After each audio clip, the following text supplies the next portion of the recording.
Dagon, de H. P. Lovecraft. Escribo esto bajo una fuerte tensión mental, ya que cuando llegue la noche habré dejado de existir. Sin dinero y agotada mi provisión de droga, que es lo único que me hace tolerable la vida. No puedo seguir soportando más esta tortura. Me arrojaré desde esta ventana de la buhardilla a la sórdida calle de abajo. Pese a mi esclavitud a la morfina, no me considero un débil ni un degenerado. Cuando hayan leído estas páginas atropelladamente garabateadas, quizás se hagan una idea, aunque no del todo, de por qué tengo que buscar el olvido o la muerte. Fue en una de las zonas más abiertas y menos frecuentadas del anchuroso Pacífico, donde el paquebote en el que iba yo de sobrecargo cayó apresado por un corsario alemán. La Gran Guerra estaba entonces en sus comienzos, y las fuerzas oceánicas de los hunos aún no se habían hundido en su degradación posterior. Así que nuestro buque fue capturado legalmente, y nuestra tripulación tratada con toda la deferencia y consideración debidas a unos prisioneros navales. En efecto, tan liberal era la disciplina de nuestros opresores, que 5 días más tarde conseguí escaparme en un pequeño bote, con agua y provisiones para bastante tiempo. Cuando al final me encontré libre y a la deriva, tenía muy poca idea de cuál era mi situación. Navegante poco experto, solo sabía calcular de manera muy vaga, por el sol y las estrellas, que estaba algo al sur del Ecuador. No sabía en absoluto en qué longitud, y no se divisaba isla ni costa algunas. El tiempo se mantenía bueno, y durante incontables días navegué sin rumbo bajo un sol abrasador, con la esperanza de que pasara algún barco o de que me arrojaran las olas a alguna región habitable. Pero no aparecían ni barcos ni tierra, y empecé a desesperar en mi soledad, en medio de aquella ondulante e ininterrumpida inmensidad azul. El cambio ocurrió mientras dormía. Nunca llegaré a conocer los pormenores, porque mi sueño, aunque poblado de pesadillas, fue ininterrumpido. Cuando desperté finalmente, descubrí que me encontraba medio succionado en una especie de lodazal viscoso y negruzco que se extendía a mi alrededor, con monótonas ondulaciones hasta donde alcanzaba la vista, en el cual se había adentrado mi bote cierto trecho. Aunque cabe suponer que mi primera reacción fue de perplejidad ante una transformación del paisaje tan prodigiosa e inesperada, en realidad sentí más horror que asombro, pues había en la atmósfera y en la superficie putrefacta una calidad siniestra que me heló el corazón. La zona estaba corrompida de peces descompuestos y otros animales menos identificables que se veían emerger en el cieno de la interminable llanura. Quizá no deba esperar transmitir con meras palabras la indecible repugnancia que puede reinar en el absoluto silencio y la estéril inmensidad. Nada alcanzaba a oírse, nada había a la vista, salvo una vasta extensión de légamo negruzco. Si bien la absoluta quietud y la uniformidad del paisaje me producían un terror nauseabundo.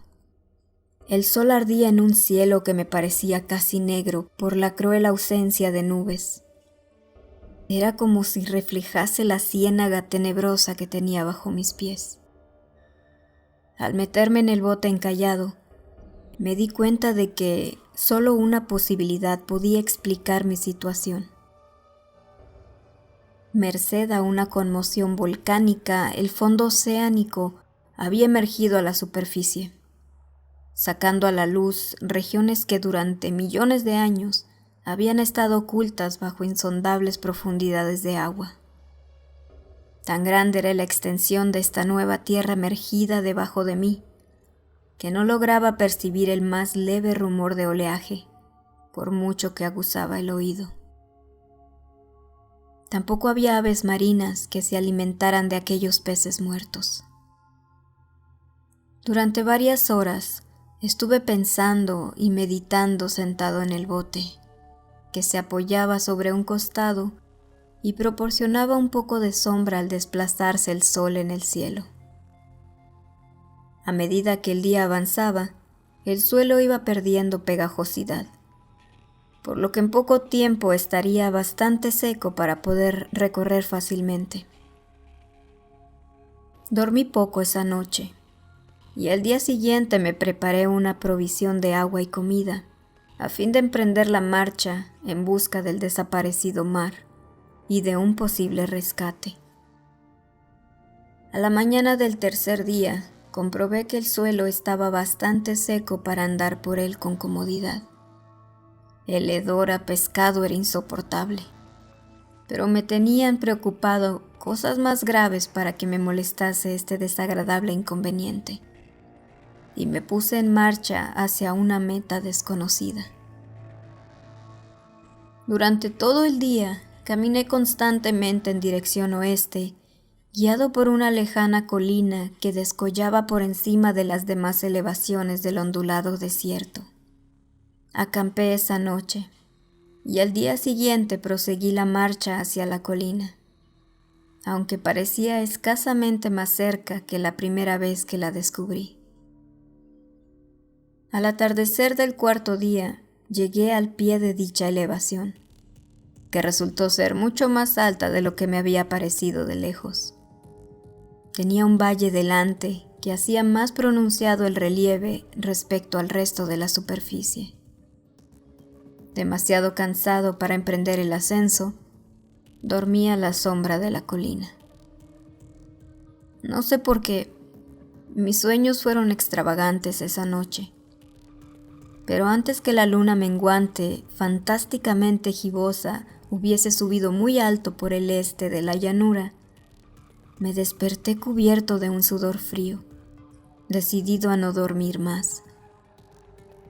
Las visiones que había tenido eran excesivas para soportarlas otra vez. A la luz de la luna comprendí lo imprudente que había sido viajar de día. Sin el sol abrasador, la marcha me habría resultado menos fatigosa. De hecho, me sentí lo bastante fuerte como para acometer el ascenso que por la tarde no había sido capaz de emprender. Recogí mis cosas e inicié la subida a la cresta de la elevación. Ya he dicho que la ininterrumpida monotonía de la ondulada llanura era fuente de un vago horror para mí, pero creo que mi horror aumentó cuando llegué a lo alto del monte y vi, al otro lado, una inmensa cima o cañón cuya oscura concavidad aún no iluminaba la luna. Me pareció que me encontraba en el borde del mundo, escrutando desde el mismo canto hacia un caos insondable de noche eterna. En mi terror se mezclaban extraños recuerdos del paraíso perdido y la espantosa ascensión de Satanás a través de remotas regiones de tinieblas. Al elevarse más la luna en el cielo, empecé a observar que las laderas del valle no eran tan completamente perpendiculares como había imaginado. La roca formaba comisas y salientes que proporcionaban apoyos relativamente cómodos para el descenso. Y a partir de unos centenares de pies, el declive se hacía más gradual. Movido por un impulso que no me es posible analizar con precisión, bajé trabajosamente por las rocas, hacia el declive más suave, sin dejar de mirar hacia las profundidades estigias, donde aún no había penetrado la luz. De repente, me llamó la atención un objeto singular que había en la ladera opuesta, el cual se erguía enhiesto como a un centenar de yardas de donde estaba yo, objeto que brilló con un resplandor blanquecino al recibir de pronto los primeros rayos de la luna ascendente. No tardé en comprobar que era tan solo una piedra gigantesca, pero tuve la clara impresión de que su posición y su contorno no eran enteramente obra de la naturaleza. Un examen más detenido me llenó de sensaciones imposibles de expresar, pues pese a su enorme magnitud y su situación en un abismo abierto en el fondo del mar, cuando el mundo era joven, me di cuenta, sin posibilidad de duda, que el extraño objeto era un monolito perfectamente tallado, cuya imponente masa había conocido el arte y quizás el culto de criaturas vivas y pensantes. Confuso y asustado, aunque no sin cierta emoción de científico o de arqueólogo, examiné mis alrededores con atención.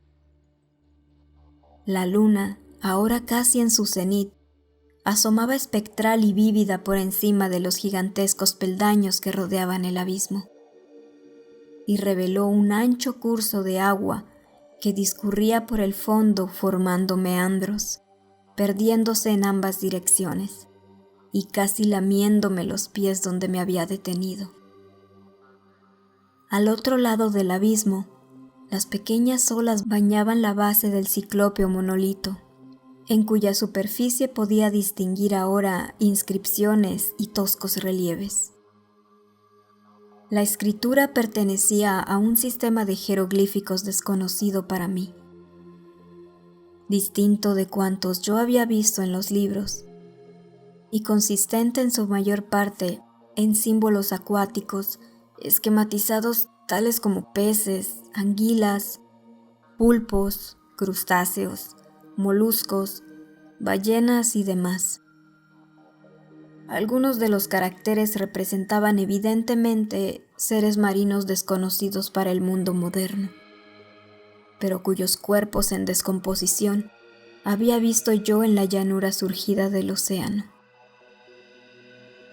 Sin embargo, fueron los relieves lo que más me fascinaron, claramente visibles al otro lado del curso de agua. A causa de sus enormes proporciones, había una serie de bajorrelieves cuyos temas habrían despertado la envidia de un doré. Creo que estos seres pretendían representar hombres, al menos cierta clase de hombres, aunque aparecían retozando como peces en las aguas de alguna gruta marina o rindiendo homenaje a algún monumento monolítico, bajo el agua también. No me atrevo a descubrir con detalle sus rostros y sus cuerpos, ya que el mero recuerdo me produce vaídos, más grotescos de lo que podría concebir la imaginación de un Poe o de un Bulwer. Eran detestablemente humanos en general, a pesar de sus manos y sus pies palmeados, sus labios espantosamente anchos y flácidos, sus ojos abultados y vidriosos y demás rasgos de recuerdo menos agradable. Curiosamente, parecían cincelados sin la debida proporción con los escenarios que servían de fondo, ya que uno de esos seres estaba en actitud de matar una ballena de tamaño ligeramente mayor que él. Observé, como digo, sus formas grotescas y sus extrañas dimensiones. Por un momento después decidí que se trataba de dioses imaginarios de alguna tribu pescadora o marinera, de una tribu cuyos últimos descendientes debieron perecer antes que naciera el primer antepasado del hombre de Piltdown o de Neandertal.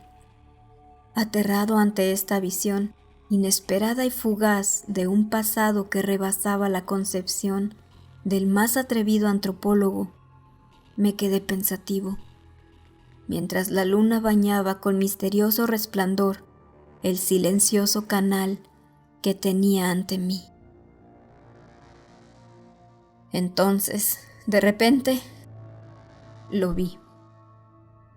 Tras una leve agitación que delataba su ascensión a la superficie, la entidad surgió a la vista sobre las aguas oscuras.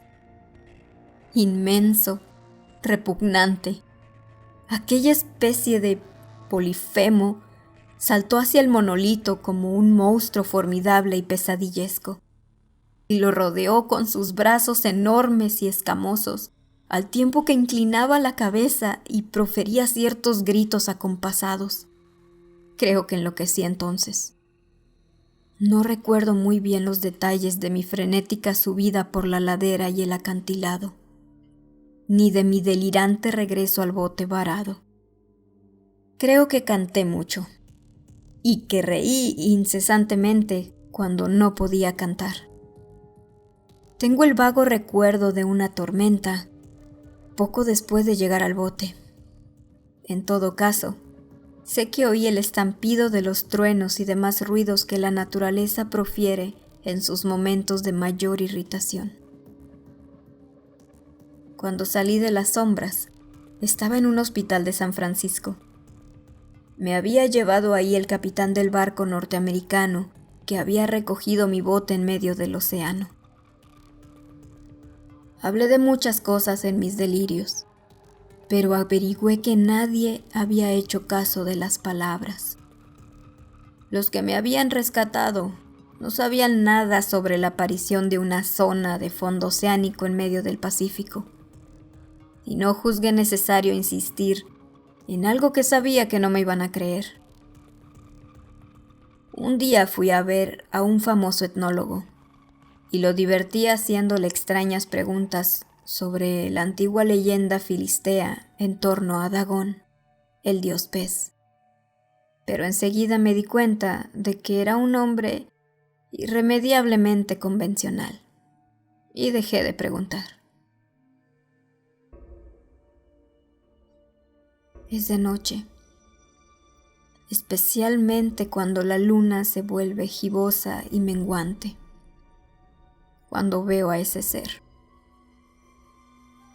He intentado olvidarlo con la morfina, pero la droga solo me proporciona una sensación transitoria y me ha atrapado en sus garras, convirtiéndome irremisiblemente en su esclavo. Así que voy a poner fin a todo esto. Ahora que he contado lo ocurrido, para información o diversión desdeñosa de mis semejantes. Muchas veces me pregunto si no será una fantasmagoría, un producto de la fiebre que sufrí en el bote a causa de la insolación, cuando escapé del barco de guerra alemán. Me lo pregunto muchas veces, pero siempre se me aparece, en respuesta, una visión monstruosamente vívida. No puedo pensar en las profundidades del mar, sin estremecerme ante las espantosas entidades que quizá en este instante se arrastran y se agitan en su lecho fangoso, adorando a sus antiguos ídolos de piedra y esculpiendo sus propias imágenes detestables en obeliscos submarinos de mojado granito. Pienso en el día en que emerjan de las olas y se lleven entre sus garras de vapor humeantes a los endebles restos de la humanidad exhausta por la guerra. En el día en que se hunda la tierra y emerja del fondo del océano en medio del universal pandemonio. Se acerca el fin. Oigo ruido en la puerta, como si forcejeara en ella un cuerpo inmenso y resbaladizo. No me encontrará. Dios mío, esta mano. La ventana. ¡La ventana!